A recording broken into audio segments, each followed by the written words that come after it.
Oke, masih pembahasan tentang Laura yang kali ini Bang Rasman Nasution ini tak terima atas perlakuan yang dilakukan oleh Loli yang katanya tidak jujur dari awal, tidak memberikan keterangan secara jujur gitu ya. Kemudian dari video terbaru ada sebuah permintaan dari Bang Rasman sendiri untuk Laura ini meminta maaf kepada Bang Rasman karena sudah merugikan dirinya katanya atas ketidakjujuran Loli dan tidak mengakui perbuatan yang selama ini dituduhkan gitu ya. Kalau memang dari awal sudah jujur, mungkin Bang Rasman akan mundur pada saat pertama kali atau beberapa kali menangani kasus ini, terutama bersama dengan kliennya Fadel Bajide. Berikut ini adalah video yang bisa disampaikan oleh Bang Rasman mengenai hal tersebut.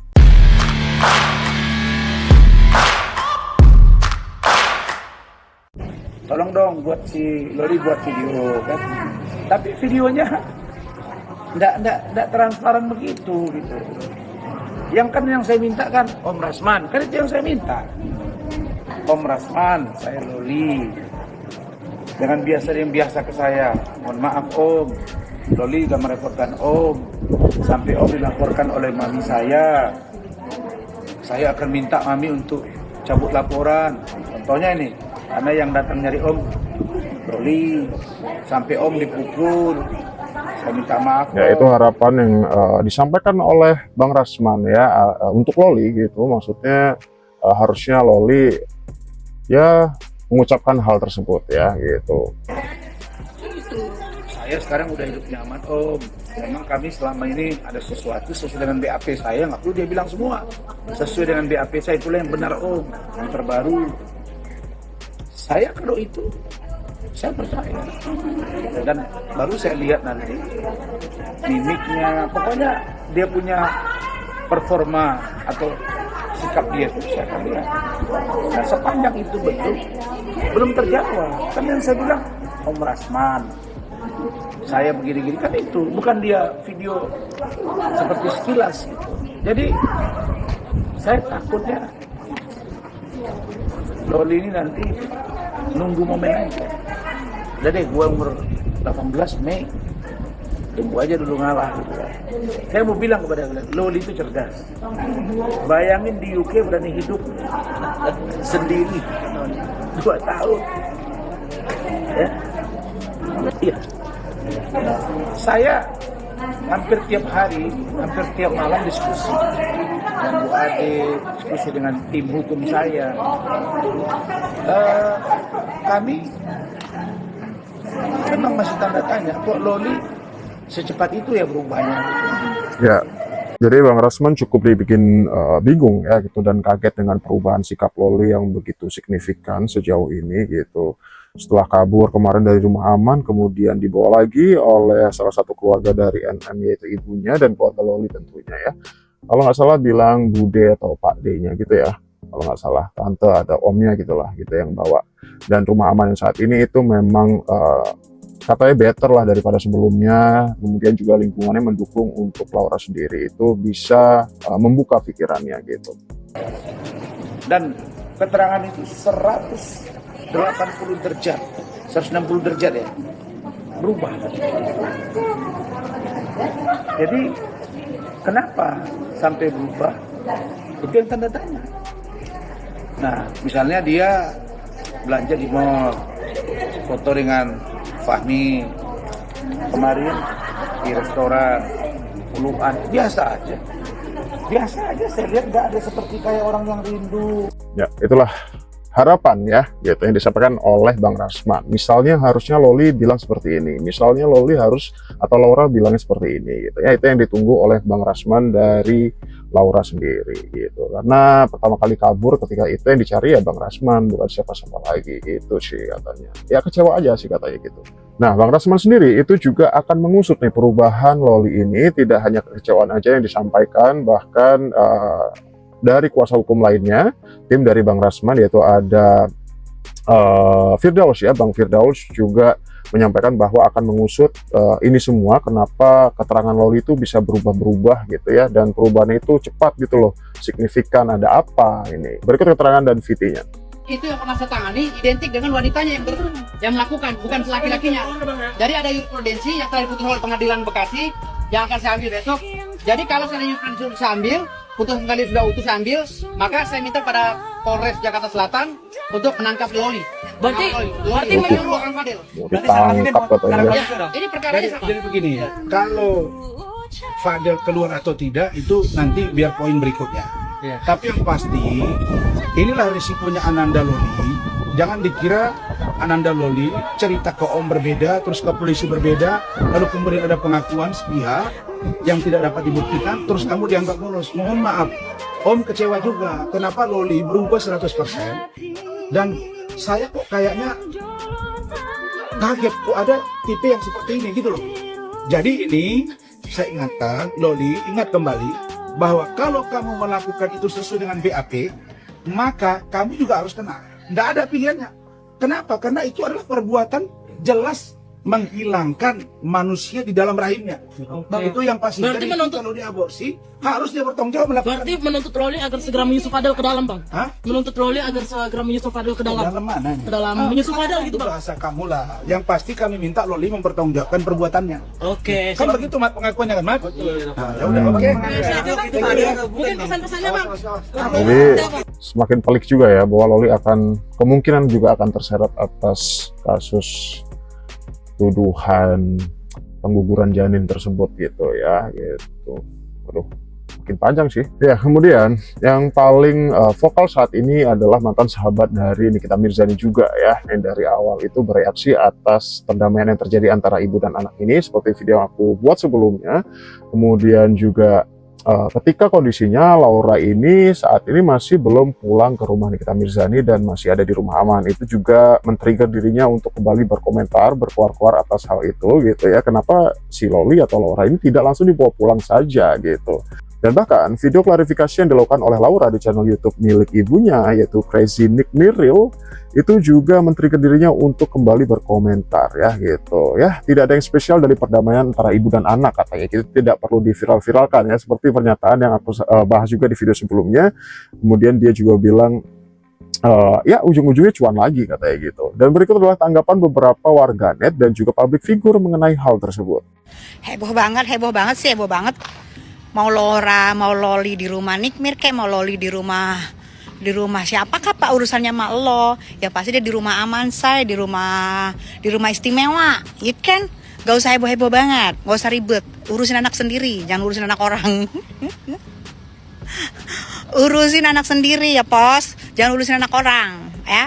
Mau dia di rumah siapa nggak ada urusannya sama lu, mamanya yang ngurusin, mamanya juga yang bayar, ngapain lu yang repot ya kan? Pakai akun fiktif, pakai akun fake, nepos hidup lu penuh dengan kehaluan. Ternyata sesuai dengan ramalan yang ada di Tessa Mariska channel kemarin, ternyata lu hidupnya penuh kehaluan dan lu nusuk nih dari belakang ternyata karena soal keuangan. Wow pos bener ya lu ya, hidup lu fiktif, bilangin orang siampah, kamu yang siampah, sekali lagi saya bilang kamu siampah. Nah, kalau ini Nikita Mirzani itu menemukan adanya mutasi rekening. Nah, yang mana uang itu diduga adalah milik Loli pribadi, milik Laura. Nah, ini kan berarti sudah ada unsur-unsur penggunaan uang pribadi anaknya Nikita. Jadi nggak cuma sekedar pacaran ala-ala remaja yang kebablasan, tapi juga sudah ada pemanfaatan ya. Dan apabila ini uang juga nggak usah melihat secara nominalnya berapa lah, tapi yang namanya uang orang kita pakai itu ya sama aja. Mau cuma 1.000 perak, mau 1 miliar, uangnya ya sama. Jatuhnya itu apa? Ngerampok itu namanya, ngerampok secara halus. Jadi kalau bisa dibuktikan dugaan ini oleh Nikita Mirzani di pengadilan, itu nggak cuma Fadel doang yang masuk, sekeluarga itu. Karena kan dicek itu rekeningnya, transferannya kemana, terus nanti dibuka lagi. Dari situ pakai buat apa aja? Dipakai buat beli sedikit pulsa atau beli kuota juga udah termasuk rampok. Oh iya dong, lah bukan duit dia kok, duitnya anak orang di bawah umur. Nah apalagi dengar ceritanya si Laura, dia tidak mendapatkan makanan, bahkan sampai hal yang apa, yang prinsip ya, yang hari-hari lah, primer, kebutuhan primer, makan minumnya aja kayak mesti minta lah, kan bener-bener keterlaluan banget. Jadi nggak cuma sekedar pacaran anak ABG ya say, tapi sudah ada bentuk penelantaran, terus juga memanfaatkan ya, memanipulasi kayak gitu loh. Itu diduga seperti itu, dieksploitasi betul. Anak ini karena di bawah umur, masih bisa, apalagi dia jauh dari keluarganya, tidak punya tempat tinggal, akhirnya bisa dipengaruhi dan ditakut-takuti. Nah nanti juga psikolog, aku sangat berharap di pengadilan itu ada psikolog juga, psikolog anak ya, yang udah melakukan tes buat Laura, dilihat traumanya di mana. Apakah ada bentuk-bentuk intimidasi terhadap Laura, baik untuk kasusnya soal uangnya endorsementnya Laura, ataupun dalam soal yang lainnya yang lebih berbahaya lagi tuh, yang menjerat si Fadel ya, yang diduga ada aborsiong itu.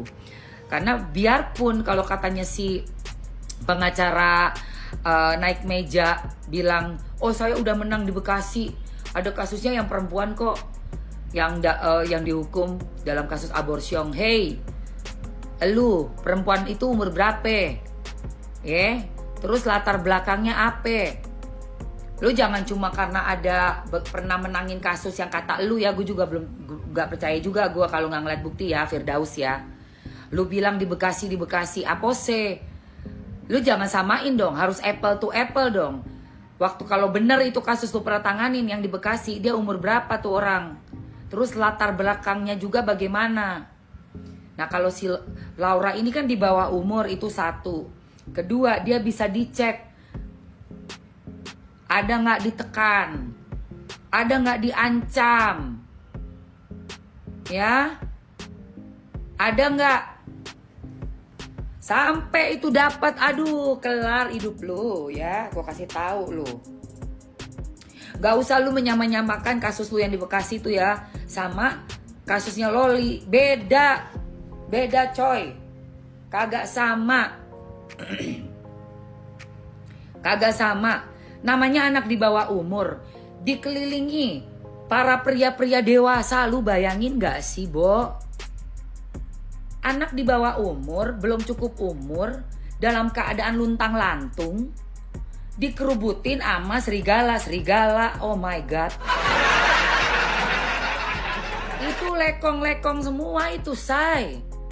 Gimana lu gak ngeri? Belum lagi yang satunya bilangnya dia pacar, melindungi. Aku tuh melindungin kamu ya. Kemana lu? Pulang lu. Lalu ngelindungin apa lu jadiin ATM? Lu tuh ya.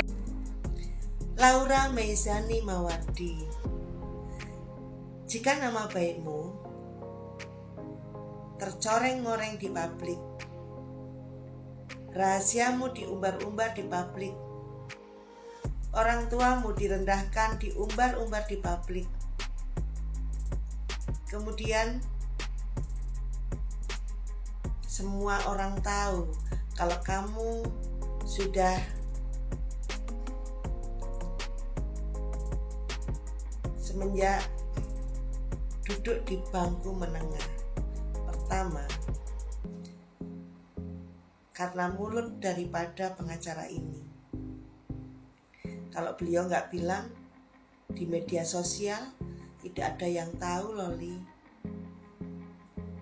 Kira-kira apakah kamu mau cabut laporan orang tua ke kepolisian terkait dari kasus ini? Kamu mau rayu-rayu mamamu untuk mencabut laporan? Bude ingatkan, jangan lakukan itu. Nama baik itu mahal harganya. Jangan karena kalah perkara, jangan karena kalah strategi, jangan karena apa yang diminta pengacara itu untuk melindungi mantan kekasihmu. kamu disuruh bohong, disuruh bilang ini, bilang itu, dan sebagainya. Mungkin. Jangan hiraukan ya. Sudah, lanjut saja dilaporkan. Karena ini penting untuk masa depanmu. Kamu harus memperjuangkan masa depanmu, nama baik keluargamu, khususnya mimimu.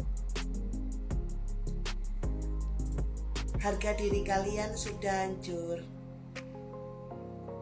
karena orang ini yang apa-apa diomong di publik, apa-apa diomong di publik melalui media sosial, di mana jutaan, bahkan mungkin puluhan juta masyarakat Indonesia